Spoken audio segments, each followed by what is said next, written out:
little of all the above. Is that right? I mean, you're going to cut down study halls as a result of probably, but you're not going to eliminate the extra study halls in priority one? And, you know what I'm saying? Yep, priority two is focused on the time. Wednesdays. Well, that's part of the time. Yeah, yes. okay. All right. Anyone And else? one would eliminate some study halls at the high school? We do one? There are no study halls at the high school. At the middle school? I'm sorry, middle school. No, Or wouldn't? would not. Any gentleman in the rear? Just a clarification. Please identify yourself. Yeah, my name is Dan Driscoll from McQuaid Drive. Let's do this. Come on out. We didn't bring the podium over, but stand up near the. No, the camera is over there now, so right here. Right there, good John. It was just more of a clarification than a question. It gets to the study hall question that Mr. Dadino, and I want to respectfully disagree with you, Dr. Troutman. It's not 2 study halls. My son is in 6th grade. He has 3 study halls on Tuesdays, followed by the half day on Wednesday. So I have some other comments, but I'll hold them for later. But I just wanted to clarify, it's 3 study halls. He's in 6th grade, and that's what priority 2 comes in. Thank you. Anyone else have questions for the school superintendent? Please come forward.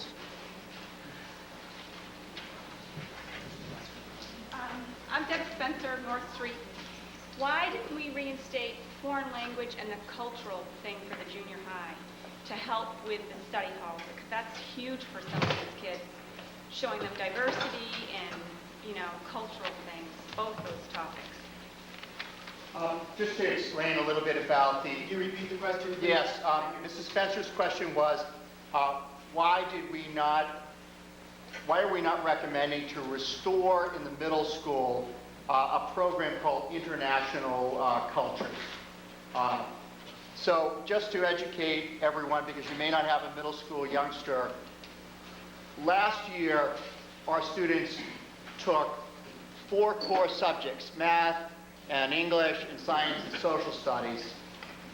And they also took a rotation of 4 courses on a quarter basis. So 1 quarter of the year they took computers, another quarter of the year they took art, another quarter music, and another quarter international cultures. The 7th and 8th grade students last year also took foreign language, either French or Spanish in the 7th and 8th grade.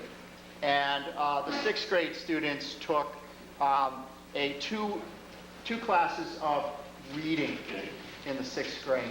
They also took physical education twice a week. So it was a fairly full schedule with some study halls. This year, because we pulled out art in grade 6, we pulled out music in grade 8, we pulled out international cultures right across the board for all students. But we increased the number of times a week that the 8th graders took French or Spanish to 4 times a week, and the 7th graders are taking it twice a week. The question for us then about the international cultures, we would like to put it back. However, we've made some priorities here in terms of keeping the foreign language in the 7th and 8th grade, and also restoring the physical education to twice a week, and putting in a health education program, which we feel, again, we don't have a health education program. We think it's critical for middle school students to have a health education program. We feel the International Cultures program, which combined a little taste of foreign language, a little introduction to the culture of food, basic foreign language conversation, was something that we would like to put in. However, again, on the list of priorities in tough times, we're saying let's continue to focus and not dismantle our foreign language program, and let's also put in the health education.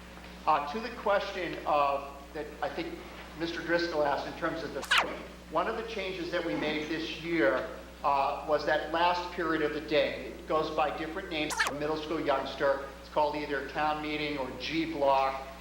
Days a week on Monday, Tuesday, Thursday, and Friday. Those students repeat and have an additional class of either math or science or English or social studies.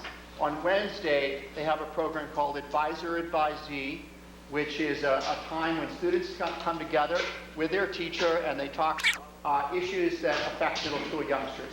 It might be character education, it might be talking about community service or other kinds of programs. That's on Wednesday afternoon.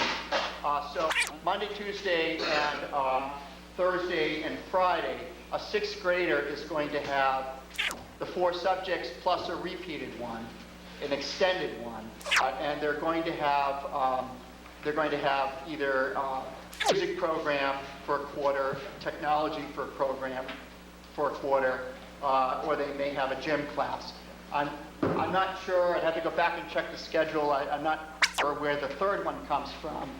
I thought that students only had 2 on a quarter. It was exactly the way you portrayed it, but the reason, I don't remember if it was the change of the quarter or not, that go back to the other teacher program in G block, that was eliminated and a new study was added. Yes, Mr. Hodges, the middle school principal, informed me that at the quarter break, or actually at the mid-year break, that after talking with the teachers, that he felt that, or the teachers felt, that the students could benefit from a study period, and that students who needed additional help would receive. I was very concerned. I talked about how this was not providing direct instruction to all students, and I directed Mr. Hodges to be sure that the students on that G block on Monday, Tuesday, Thursday, and Friday are receiving an extended period of either their English, their math, their science, social studies. If that's not happening and your children are coming home telling you a different story, you need to call my office. That hasn't happened. It hasn't returned? No. Okay. No, Tuesday, my son had 3 study halls. That should not be... Right, and I just want to clarify the discussion about study hall, because it kind of implies something that it really isn't. There's about 80 kids with 1 monitor. Okay. That's just not a study hall. No, I just want to make sure that people I'm going to understand. have to ask everybody to address themselves to the chair. Did that answer your question? Yeah, I'm all set, thanks. Michael? Just a quick question from Mike Briscoe, 12 Bishops Way. Priority 1, you talked about a sped investment of $142,000. Does that investment allow us to reduce our cost and investments we're making today on our services? Or is that just an addition to the services that we pay today for those outside services? Part of the reason why we're recommending this is that in the long term, we believe that we can keep students in North Reading.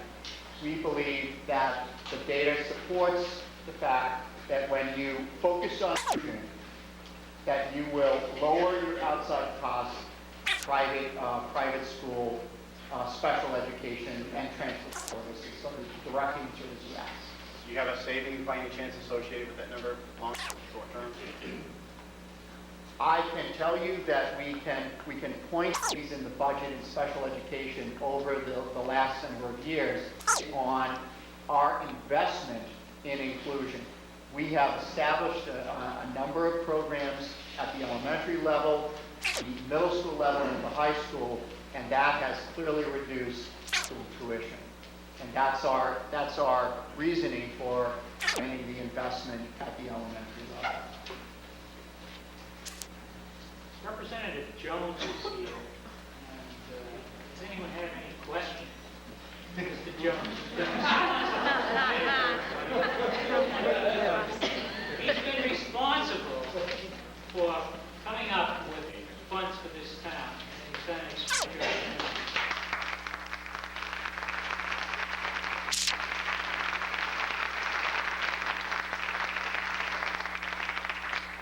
I want to thank him for his efforts, but do you have anything to say? There's questions or whatever. Probably the biggest issue, and we addressed it today, I had cause to meet with the chief Friday at Town Hall and go over some of the the numbers they were relying on from the state. And I think one of the things we were able to address was the 167,000 sort of lottery. I know that that was going to hold up. Obviously, there was a tremendous interest in seeing Chapter 70 raised. From my perspective, we adopted a local aid resolution today after numerous attempts by myself and some colleagues to amend it unsuccessfully, that essentially codifies or solidifies the numbers that these budget numbers have been predicated on, the way that it's going to turn out in the FY09 budget. So that the increase that North Reading in the budget for Chapter 70 is going to be the increase, and the likelihood for that changing is very, very remote. Because what will likely happen in a few weeks is we'll adopt a budget order that says that I can't offer any amendments to try to make those numbers even greater. I've never supported those budget orders in the past, don't intend on starting in the future. So the numbers that we've talked with the chairman last Friday, and the numbers that have been presented tonight are the numbers in terms of local aid. The other areas that could conceivably change maybe is if there's some more money put into special education, the reimbursement and this and that. That's a hard number to predicate because it's a reimbursement, so it sort of follows on a year after. That's very difficult to budget. There is some increase that may have some marginal impact, but it's hard to kind of plan on. The only other piece of I guess I would say good news, what I shared with the chairman, one of the issues we've been fighting with, and it doesn't necessarily help us for this budget process because it's not something that's certified, is that we're waiting for a payment for the J.T. Berry. The contract was sent to the town, it was signed off on, delivered and signed off on. So we're estimating that within the next 3 weeks, that payment for about $1.2 million, which ultimately, hopefully, will make its way, once it's certified, into the debt stabilization. But I think based on some of what's been laid out by at least the chairman tonight, there are some programs out there that may provide some relief indirectly to the budget. So that's sort of I would say the one piece of good news I bring tonight. Obviously, we'll continue on trying to find avenues for money. We tried to add some money in the lottery account, making an argument on snow and ice. We tried to make an understanding that if we took in revenues ahead of expectations this year, there would be a commitment that that money would be shared with cities and towns. And regrettably, we were turned aside each step of the way. But I will say, having served in the Finance Committee, I appreciate the struggles that go on internally and the important issue that local aid holds for North Reading, and have told the story many times about sort of the circumstance we find ourselves in, and have said, you know, the people I represent are very interested in what I will call educational core and not educational add-ons, and that's where my focus is going to be, trying to bring dollars back to town, and not sort of some of the new visions we would have to do other things. Let's do the commitments we have now right, and then we can talk about what else we want to do. So I'll stop and I'll take any questions, Mr. Chairman. And I will say you were a much quieter crowd than I usually speak in the House of Representatives, so I appreciate that.